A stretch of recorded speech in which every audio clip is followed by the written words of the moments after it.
இன்றைய முக்கிய செய்திகள். தென்கிழக்கு ஆசிய நாடுகளில் வேகமாக பரவும் புதிய வகை கொரோனா. கண்காணிப்பை தீவிரப்படுத்த உலக சுகாதார அமைப்பு அறிவுறுத்தல். நாடாளுமன்றத்தை சுமூகமாக நடத்த அரசுக்கு ஆர்வம் இல்லை என காங்கிரஸ் குற்றச்சாட்டு. மாநிலங்களவை தலைவர் விடுத்த அழைப்பை நிராகரித்தார் மல்லிகார்ஜுன கார்கே. வெள்ளத்தில் தவித்தவர்களுக்கு அடைக்கலம் அளித்த வழிபாட்டு தலங்கள். பேரிடர் சூழ்ந்தபோது மத வேறுபாடு பாராமல் தழைத்த மனிதநேயம். மழை வெள்ள பாதிப்பில் அரசியல் செய்வோரை மக்கள் புரிந்து கொள்வார்கள். தூத்துக்குடி மாவட்ட பாதிப்புகளை ஆய்வு செய்த உதயநிதி விமர்சனம்.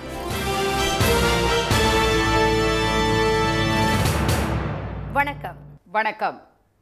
கொரோனா பரவலை தடுக்க தென்கிழக்கு ஆசிய நாடுகள் கண்காணிப்பை தீவிரப்படுத்துமாறு உலக சுகாதார அமைப்பு அறிவுறுத்தியுள்ளது. சர்வதேச அளவில் பெரும் பாதிப்பை ஏற்படுத்திய கொரோனா தொற்று கட்டுக்குள் கொண்டுவரப்பட்ட நிலையில் கடந்த 2 ஆண்டுகளாக பெரிய அளவில் பாதிப்பு இல்லாமல் இருந்தது. ஆனால் அண்மை காலமாக கடும் குளிர் மற்றும் காய்ச்சலை ஏற்படுத்தக்கூடிய JN1 என்ற புதிய வகை உருமாற்ற வைரஸ் வேகமாக பரவத் தொடங்கியுள்ளது. குறிப்பாக சிங்கப்பூர், மலேசியா, இந்தோனேஷியா உள்ளிட்ட தென்கிழக்காசிய நாடுகளில் இந்த புதிய வகை கொரோனா அதிகமாக பரவி வருகிறது. இந்தியாவிலும் JN1 வைரஸ் பாதிப்பு கடந்த சில நாட்களாக வேகமாக அதிகரித்து வருகிறது. மத்திய சுகாதார அமைச்சகம் வெளியிட்ட அறிக்கையின்படி நேற்று வரை நாடு முழுவதும் 63 பேருக்கு பாதிப்பு உறுதி செய்யப்பட்டுள்ளதாக தெரிவிக்கப்பட்டுள்ளது. அதிகபட்சமாக கோவாவில் 34 பேர், மகாராஷ்டிராவில் 9 பேர், கர்நாடகாவில் 8 பேருக்கு தொற்று உறுதி செய்யப்பட்டுள்ளது. கேரளாவில் 6 பேரும், தமிழ்நாட்டில் 4 பேரும், தெலங்கானாவில் 2 புதிய வகை கொரோனாவால் பாதிக்கப்பட்டுள்ளதாக தெரிவிக்கப்பட்டுள்ளது. ஆனால் JN1 வகை கொரோனா தமிழ்நாட்டில் 4 பேருக்கு உறுதி செய்யப்பட்டுள்ளதா என்பது குறித்து அதிகாரப்பூர்வ முடிவு கிடைக்கப்பெறவில்லை என்று கூறியுள்ள பொது சுகாதாரத்துறை இயக்குநர் திரு செல்வ விநாயகம், எனவே யாரும் பீதியடைய தேவையில்லை என்று தெரிவித்துள்ளார். இந்நிலையில் JN1 வைரஸ் தீவிர நோய்களுடன் தொடர்புடையதாகவோ மருத்துவமனையில் சேரும் அளவு பாதிப்பை ஏற்படுத்தக்கூடியதாகவோ இல்லை என்பதுடன் 1 வாரத்தில் குணமாகிவிடும் என்பதால் தடுப்பூசி போட அறிவுறுத்தப்படவில்லை என்று மத்திய சுகாதாரத்துறை அதிகாரிகள் தெரிவித்துள்ளனர். இதனிடையே வேகமாக பரவி வரும் புதிய வகை கொரோனாவை கட்டுப்படுத்த கண்காணிப்பை அதிகப்படுத்துமாறு தென்கிழக்கு ஆசிய நாடுகளை உலக சுகாதார அமைப்பு அறிவுறுத்தியுள்ளது. நாடாளுமன்றத்தை சுமூகமாக நடத்த அரசு முன்வராத நிலையில் பேச்சுவார்த்தையால் எந்த பலனும் இல்லை என்று மாநிலங்களவை தலைவர் திரு ஜெகதீப் தன்கரின் அழைப்பை எதிர்க்கட்சித் தலைவர் திரு மல்லிகார்ஜுன கார்கே நிராகரித்துள்ளார்.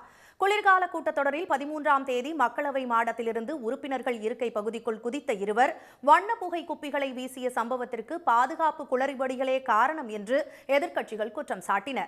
இந்த விவகாரத்தில் உள்துறை அமைச்சர் திரு அமித்ஷா பதிலளிக்க வலியுறுத்தி முழக்கமிட்டதால் மக்களவை உறுப்பினர்கள் 100 பேரும், மாநிலங்களவையில் 46 பேரும் இடைநீக்கம் செய்யப்பட்டனர். இதுகுறித்து மாநிலங்களவை தலைவருக்கு கடிதம் எழுதிய திரு மல்லிகார்ஜுன கார்கே, இவ்வளவு அதிக அளவில் எதிர்க்கட்சி எம்பிக்கள் இடைநீக்கம் செய்யப்பட்டது நாடாளுமன்ற ஜனநாயகத்திற்கு எதிரானது என்று தெரிவித்திருந்தார். இதனால் தாம் வேதனையும் விரக்தியும் அடைந்ததாக அவர் குறிப்பிட்டிருந்தார். இதற்கு பதில் கடிதம் எழுதிய திரு ஜெகதீப் தன்கர், எதிர்க்கட்சிகள் திட்டமிட்டே அவை நடவடிக்கைகளை முடக்கியதாக குற்றம் சாட்டியிருந்தார். எம்பிக்கள் இடைநீக்கம் மற்றும் அவையில் ஏற்பட்ட அமளி குறித்து விவாதிக்க தமது இல்லத்திற்கு இன்று வருமாறு திரு கார்கேவுக்கு அவர் அழைப்பு விடுத்திருந்தார்.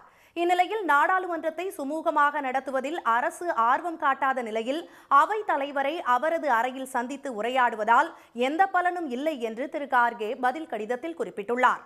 மாநிலங்களவையின் மாண்பை காக்க வேண்டியது அவை தலைவரின் கடமை என்று சுட்டிக்காட்டியுள்ள திரு கார்கே, அரசின் சர்வாதிகார ஆணவ போக்கை அவர் நியாயப்படுத்துவது துரதிர்ஷ்டவசமானது என்று தெரிவித்துள்ளார். அவையில் எதிர்க்கட்சி தலைவரின் ஆக்கப்பூர்வ செயல்பாடுகளை நடுநிலையுடன் ஆய்வு செய்யுமாறு கேட்டுக்கொண்டுள்ள திரு கார்கே, எதிர்க்கட்சி உறுப்பினர்களை இடைநீக்கம் செய்வதை ஆளும் கட்சி ஆயுதமாக பயன்படுத்தி வருவதாக குற்றம் சாட்டியுள்ளார். அவையில் திட்டமிட்டு அமளியில் ஈடுபட்டதாக திரு தங்கர் கூறிய குற்றச்சாட்டையும் அவர் மறுத்துள்ளார். எதிர்க்கட்சி உறுப்பினர்களை ஒட்டுமொத்தமாக இடைநீக்கம் செய்ய வேண்டும் என்ற ஆளும் கட்சியின் திட்டமிட்ட நோக்கத்தை எவ்வித கவனமும் செலுத்தாமல் செயல்படுத்தியதால் தான் அவைக்கு வராத இந்தியா கூட்டணி உறுப்பினர்கள் மீதும் நடவடிக்கை எடுக்கப்பட்டுள்ளதாக திரு கார்கே கூறியுள்ளார். தாம் வெளியூரில் இருப்பதால் இன்றைய தினம் சந்திக்க வாய்ப்பில்லை என்றும் கடிதத்தில் அவர் தெரிவித்துள்ளார். தூத்துக்குடியை புரட்டி போட்ட மழை வெள்ளத்தில் தவித்த மக்களை கோயில்கள், மசூதிகள், தேவாலயங்கள் முகாம்களாக மாறி அடைக்கலம் தந்த மனிதநேயம் நெகிழச் செய்துள்ளது. வரலாறு காணாத பெருமழையில் தூத்துக்குடி நகரம் மட்டுமின்றி திருச்செந்தூர், ஸ்ரீவைகுண்டம், காயல்பட்டினம், புன்னைக்காயல், ஆத்தூர் பகுதிகளும் தண்ணீரில் தத்தளித்தன. எளிதில் செல்ல முடியாதபடி சாலைகள் துண்டிக்கப்பட்டதால் அப்பகுதிகள் மின்சாரம், உணவு, குடிநீரின்றி தனித்தீவுகளாயின. அனைத்து பகுதிகளும் தண்ணீரில் மிதந்த நிலையில் தங்க இடமின்றி தவித்தவர்களுக்கு அரசு பல்வேறு தற்காலிக முகாம்களை ஏற்படுத்தி கொடுத்தது. இந்நிலையில் அருகிலுள்ள மசூதிகள், தேவாலயங்கள், கோயில்களும் பாதிக்கப்பட்டவர்களை தங்க வைக்க இடம் வழங்கின.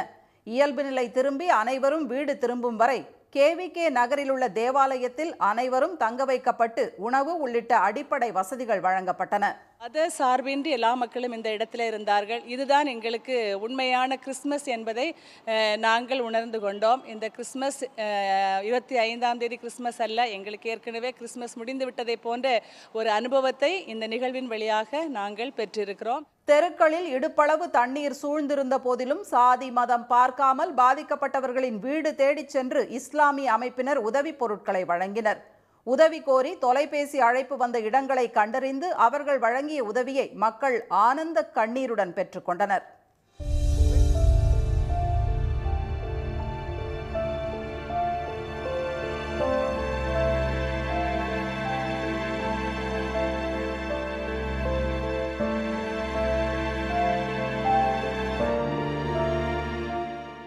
வெளி மாவட்டங்களிலிருந்து வந்து குவிந்த நிவாரணப் பொருட்களை இஸ்லாமிய அமைப்பினர் இரவு பகல் பாராமல் பிரித்து பாதிக்கப்பட்ட பகுதிகளுக்கு அனுப்பி கொண்டே இருந்தனர்.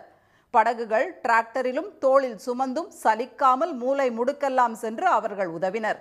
நெல்லை, விருதுநகர், ராமநாதபுரம் உள்ளிட்ட மாவட்டங்களிலிருந்து இஸ்லாமிய அமைப்புகள் 20 ஆம்புலன்ஸுகளையும் பணியாற்ற இளைஞர்களையும் அனுப்பி உதவின. ஜிஎஸ்சி உள்ளே போனாலே இடுப்பு வரைக்கும் தண்ணி. நாங்கள் எங்கள் வண்டி எடுத்து போனோம், ஆம்புலன்ஸ் எடுத்துகிட்டு போய் உள்ள ஜிஎஸ்சியில் போய் போஸ்ட்மார்ட்டம் ரிப்போர்ட் எல்லாத்தையும் நாங்கள் பார்த்து எல்லாத்தையும் எடுத்துகிட்டு வந்து அவங்க வீட்டில் கொண்டு விட்டு கல்லறை வரைக்கும் இப்போ அடக்கம் முடிச்சுட்டு நாங்கள் வந்தோம். நம்ம போகிற இடத்துலையுமே அவங்க வந்து ஆனால் வாங்க நானும் ஹெல்ப் பண்ணுறேன் வாங்க சொல்லி அவங்களே ஸ்ட்ரெச்சர் எடுத்துகிட்டு கூட வராங்க. வண்டி எங்கெங்கே போதும் எல்லாம் கொண்டு அவங்கள எல்லாம் பார்த்து பண்ணுறோம். தூத்துக்குடி மாவட்டத்துக்கு மட்டும் சுமார் 25 லட்சம் ரூபாய் மதிப்பிலான காய்கறிகள், அரிசி, பருப்பு வகைகள் என மக்களுக்கு தேவையான அத்தியாவசிய பொருட்களை இஸ்லாமியர்கள் கொடுத்து உதவியுள்ளனர். முழுவதுமாக இயல்பு நிலை திரும்பும் வரை உதவி தொடரும் என்று அவர்கள் தெரிவித்தனர். மசூதி, கோயில், சர்ச்சு எல்லா இடங்கள்லையுமே வந்து இந்த மனிதநேய பணி நடைபெற்றிருக்கிறது. எங்களுடைய மக்களும் கோவிலிலே பாதிக்கப்பட்ட இடத்துல போய் பணியாற்றி இருக்கின்றார்கள். 25 லட்சம் ரூபாய்க்கு மேலே இந்த தூத்துக்குடி மாநகரத்தில் மட்டும் நாங்கள் வந்து நிவாரணப் பொருட்களை கொடுத்துருக்கின்றோம். இன்றைக்கு தமிழகம் ஒரு வேற்றுமையில் ஒற்றுமையாக மத சார்பற்ற தன்மையோடு ஒட்டுமொத்த மக்களும் வாழ்ந்து கொண்டிருக்கின்றார்கள். அடிப்படையில் சாதி மதம் வேறாக இருந்தாலும் ஆபத்து காலத்தில் உயிர் காக்க ஒருவருக்கு ஒருவர் உதவியதும் அண்ணன் தம்பியாய் மாறியதும் அதை அனுபவித்தவர்களை கண்ணீரில் நனைய வைத்திருக்கிறது. சுனாமி நேரத்தில் தழைத்தோங்கிய மனிதநேயத்தையும் நீண்ட ஆதரவு கரங்களையும் மீண்டும் தூத்துக்குடி வெள்ளப்பகுதியில் பார்க்க முடிந்ததாக மக்கள் தெரிவித்தனர். சுனாமி காலத்தில் எப்படி மக்கள்லாம் ஒன்று சேர்ந்தாங்களோ மதத்தை கடந்து மனித நேயத்தோட எல்லாரும் ஒன்று சேர்ந்து பள்ளிவாசல்களில் தங்க வச்சுருக்காங்க, சாப்பாடு பொங்கி போடுறாங்க. தூத்துக்குடி மாவட்டம் பக்கத்து மாவட்டங்கள்ல இருந்து மீனவர்கள் அதிகப்படியாக வந்து போட்டை எடுத்துகிட்டு வந்து அவங்களே வந்து அவங்களுடைய உயிரை பணயம் வைத்து இந்த மக்களை மீட்கக்கூடிய செயல்களில் ஈடுபட்டாங்க. அதே நேரத்தில் அது தகுந்த நேரத்தில் முஸ்லீம் அமைப்புகளாக இருக்கட்டும், சர்ச்சில், மசூதியில், இந்து கோயில்கள்னு எல்லா இடத்துலையும் மக்களை பாதுகாக்க வச்சுருந்தாங்க. மதத்தை கடந்து தூத்துக்குடியில் கட்டி தழுவிய மனிதநேயம் தமிழகம் முழுவதுமே ஏராளமானவர்களின் மனதை இழக வைத்திருக்கிறது. அது மட்டுமின்றி நாமும் உதவ வேண்டும் என்ற எண்ணத்தை உள்ளங்களில் ஏற்படுத்தி இருக்கிறது. சன் செய்திகளுக்காக தூத்துக்குடியிலிருந்து ஞா ஜெயக்குமார். மழை வெள்ள பாதிப்பில் அரசியல் செய்வோரை மக்கள் புரிந்து கொள்வார்கள் என்று அமைச்சர் திரு உதயநிதி ஸ்டாலின் தெரிவித்துள்ளார். அதீத கனமழையால் உயிரிழந்த 22 பேர் குடும்பத்திற்கு தலா 5 லட்சம் ரூபாய் நிவாரண நிதி வழங்கும் நிகழ்ச்சி தூத்துக்குடி மாவட்ட ஆட்சியர் அலுவலகத்தில் நடைபெற்றது. நிகழ்ச்சியில் அமைச்சர் திரு உதயநிதி கலந்து கொண்டு மழை வெள்ளத்தில் உயிரிழந்தவர்களின் குடும்பத்திற்கு தலா 5 லட்சம் ரூபாய் நிவாரண உதவியையும், மழையால் இடிந்த 16 வீடுகளுக்கு தலா 10,000 ரூபாய் நிவாரண உதவியையும் வழங்கினார். பின்னர் செய்தியாளர்களிடம் பேசிய அவர், வெள்ள பாதிப்பை பார்வையிட வருகை தரும் மத்திய நிதியமைச்சர் திருமதி நிர்மலா சீதாராமன் இங்குள்ள நிலவரத்தை மத்திய அரசிடம் எடுத்து கூறி பேரிடர் நிவாரண நிதியை பெற்றுத் தருவார் என நம்புவதாக கூறினார். என்ன பாதிப்பு பார்க்க வராங்க, கண்டிப்பாக வந்து பார்த்துட்டு தகுந்த நிதி கொடுப்பாங்க. அதே மாதிரி ஒன்றிய பிரதமர் அவர்கள் முதலமைச்சர்கிட்ட தொலைபேசியில் அழைச்சி பேசியிருக்கிறாங்க. முதலமைச்சர்களும் வேண்டுகோள் வச்சுருக்கிறாங்க. இவ்வளோ பெரிய பேரிடருக்கு இதை தகுந்த நிதியை கொடுங்க, எவ்வளோ பாதிப்பு இருக்கோ அதை நிதியை கொடுங்கன்னு சொல்லியிருக்காங்க. எனவே ஒன்றிய நிதியமைச்சர் வந்து பார்த்துட்டு அந்த தகுந்த நிதி கொடுப்பாங்க நம்புகிறோம். பாதிக்கப்பட்ட அனைவருக்கும் நிவாரண உதவிகள் நிச்சயம் வழங்கப்படும் என்று கூறிய திரு உதயநிதி, மழை வெள்ள பாதிப்பில் அரசியல் செய்வோரை மக்கள் புரிந்து கொள்வார்கள் என்று தெரிவித்தார். பின்னர் தூத்துக்குடி மாவட்டத்தில் அதி கனமழையால் பாதிக்கப்பட்ட வல்லாடு பகுதியில் மக்களை சந்தித்து குறைகளை கேட்டறிந்த திரு உதயநிதி, ஏரல் பகுதியில் தாமிரபரணி வெள்ளத்தால் பாதிக்கப்பட்ட ஆற்று பாலத்தையும் பார்வையிட்டார். ஸ்ரீவைகுண்டம் தாலுகாவில் முரப்பநாடு பகுதியில் பாதிக்கப்பட்ட விளைநிலங்களை பார்வையிட்ட அவர் பயிர் சேதங்கள் குறித்து விவசாயிகளிடம் கேட்டறிந்தார். உலகம் முழுவதும் கிறிஸ்துமஸ் பண்டிகை உற்சாகமாக கொண்டாடப்பட்டது.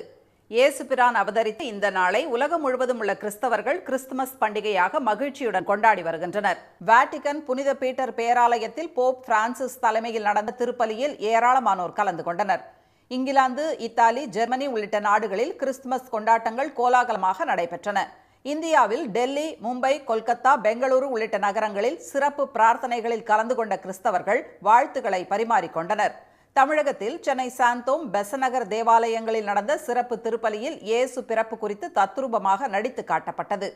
வேளாங்கண்ணி, மதுரை, திருவண்ணாமலை, திண்டுக்கல், வத்தலகுண்டு உள்ளிட்ட இடங்களில் நடந்த சிறப்பு பிரார்த்தனையில் ஏராளமானோர் கலந்து கொண்டனர். குமரி மாவட்டம் குளச்சல் மீன்பிடி துறைமுக பகுதியில் நடுக்கடலில் மீனவர்கள் தங்களது குடும்பத்தினர் மற்றும் நண்பர்களுடன் கேக் வெட்டி ஆடிப்பாடி கிறிஸ்துமஸை கொண்டாடினர். ஆனால் பெருமழையால் பாதிக்கப்பட்ட தூத்துக்குடி, நெல்லையில் கிறிஸ்துமஸ் கொண்டாட்டங்கள் களை இழந்தன. ஒரு சில இடங்களில் நடந்த திருப்பலியில் மழை வெள்ளத்தால் பாதிக்கப்பட்ட மக்களுக்காக பிரார்த்திக்கப்பட்டது. வண்டலூர் கிளாம்பாக்கம் பேருந்து நிலையம் தைப்பொங்கலுக்கு முன் திறக்கப்படும் என்று அமைச்சர் திரு சேகர்பாபு தெரிவித்துள்ளார்.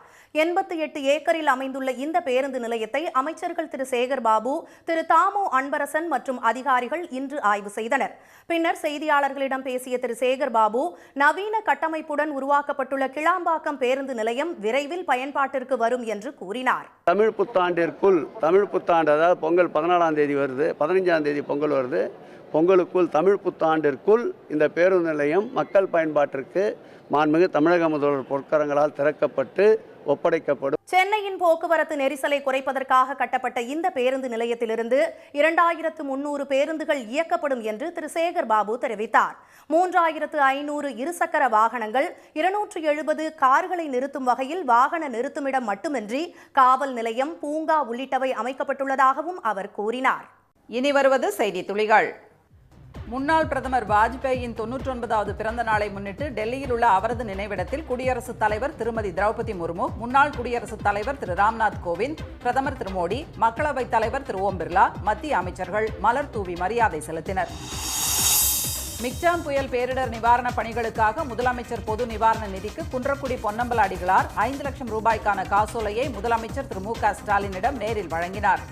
இந்த சந்திப்பின் போது இயற்கை பேரிடர் காலத்தில் போர்க்கால அடிப்படையில் ஓய்வின்றி சுழன்று மக்களை காக்கும் பணியில் ஈடுபடுவதற்காக முதலமைச்சருக்கு அவர் பாராட்டு தெரிவித்தார். வெள்ள மீட்பு நடவடிக்கைகளில் மாநில அரசை குறை கூறும் அதிமுகவினர் பேரிடர் கால நிதி வழங்காமல் இருக்கும் மத்திய அரசை பற்றி எதுவும் பேசாமல் மௌனம் சாதிப்பது ஏன் என மார்க்சிஸ்ட் மாநில செயலாளர் திரு கே. பாலகிருஷ்ணன் கேள்வி எழுப்பியுள்ளார்.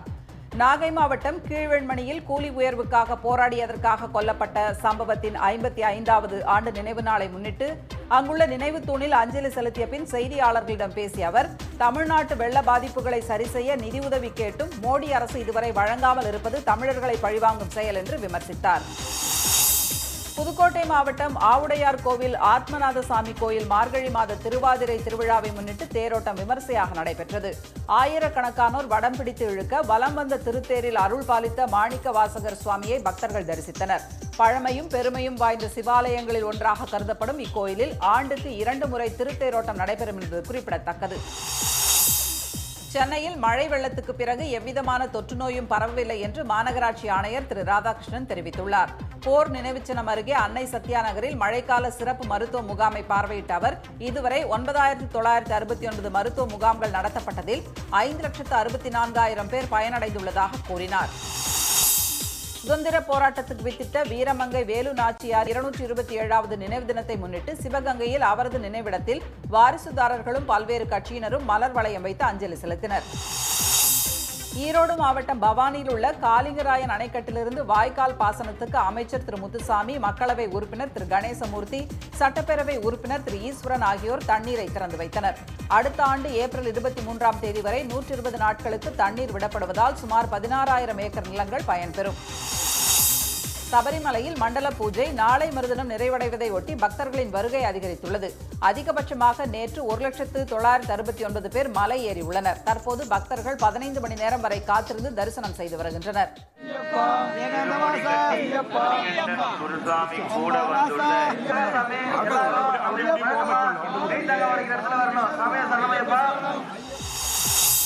பழனி முருகன் கோயிலில் அரையாண்டு தேர்வு விடுமுறையொட்டி கூட்டம் அலைமோதுகிறது. வெளி மாநிலங்களிலிருந்தும் பக்தர்கள் வரும் நிலையில் பொது தரிசன வழியில் செல்பவர்கள் 4 மணி நேரம் காத்திருக்க வேண்டியுள்ளது. சென்னையில் இன்று ஆபரண தங்கத்தின் விலை சவரனுக்கு 40 ரூபாய் உயர்ந்து ஒரு சவரன் 47,040 ரூபாயாகவும் 1 கிராம் 5,880 ரூபாயாகவும் உள்ளது. வெள்ளி விலை 20 காசுகள் உயர்ந்து 80 ரூபாய் 70 காசுகளாக உள்ளது. மீண்டும் இன்றைய முக்கிய செய்திகள். கொரோனா பரவலை தடுக்க தென்கிழக்கு ஆசிய நாடுகள் கண்காணிப்பை தீவிரப்படுத்துமாறு உலக சுகாதார அமைப்பு அறிவுறுத்தியுள்ளது. நாடாளுமன்றத்தை சுமூகமாக நடத்த அரசு முன்வராத நிலையில் பேச்சுவார்த்தையால் எந்த பலனும் இல்லை என்று மாநிலங்களவை தலைவர் ஜக்தீப் தன்கரின் அழைப்பை எதிர்க்கட்சித் தலைவர் மல்லிகார்ஜுன கார்கே நிராகரித்துள்ளார். மழை வெள்ள பாதிப்பில் அரசியல் செய்வோரை மக்கள் புரிந்து கொள்வார்கள் என்று அமைச்சர் உதயநிதி தெரிவித்துள்ளார். இத்துடன் இந்த செய்திகள் நிறைவடைந்தன. மீண்டும் சன் டிவியில் செய்திகள் காலை 7:30 மணிக்கு. செய்திகளை உடனுக்குடன் தெரிந்து கொள்ள சன் நியூஸ் தொலைக்காட்சியை பாருங்கள். வணக்கம். வணக்கம்.